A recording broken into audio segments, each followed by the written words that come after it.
Let me read the rest. He says, he says, I feel unheard, isolated, and I'm met with a good for you. Like they say, oh, good for you, because you don't understand my situation, right? He says, I'm combating that with building family outside of my family with others who want more out of life. And that's really true, generally speaking. What I had to learn the hard way, I used to want to believe everybody had the same potential, and that if you introduce people to good ideas, that good things are going to happen. And now I'm a little more pessimistic about that.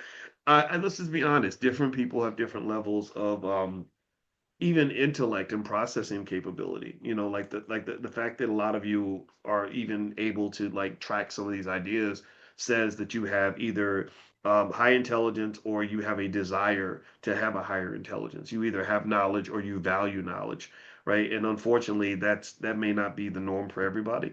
And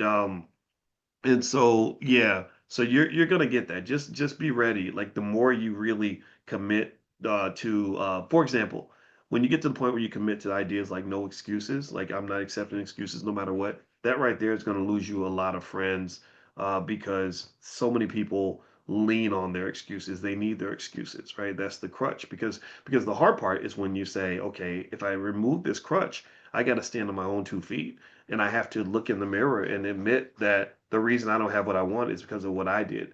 That's hard to do. There's something called my one of my dissertation committee members. His name was David Hirschleifer. He was a very nice guy. He gave me faith in white people, and he had this theory called that he actually, I think he helped develop this, or he did extensive research on it, and it was called self-attribution bias. And he talked about this in terms of investors, but it's generally true. It's a psychology theory as well. And basically, what it says is that human beings tend to take responsibility when something good happens. Everybody wants responsibility when they accomplish something. They want to take all the credit. But when something bad happens, they push the blame.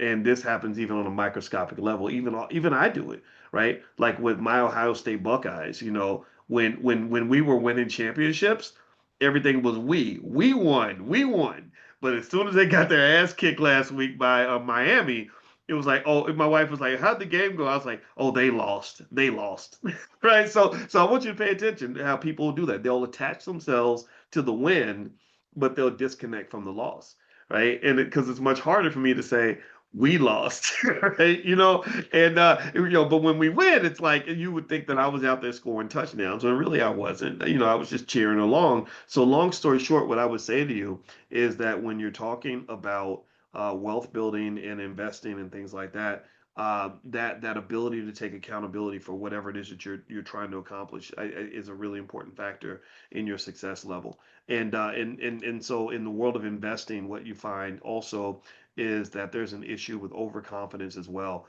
When the market's doing really well and everybody's making money and it's really easy to do, then suddenly everyone feels like they're an expert. Everybody feels like they're a genius and that they're doing things right. And then when the market starts crashing, then the mindset starts to shift, the confidence level starts to drop, and people start to sort of externalize the responsibility for what's happening in their portfolio.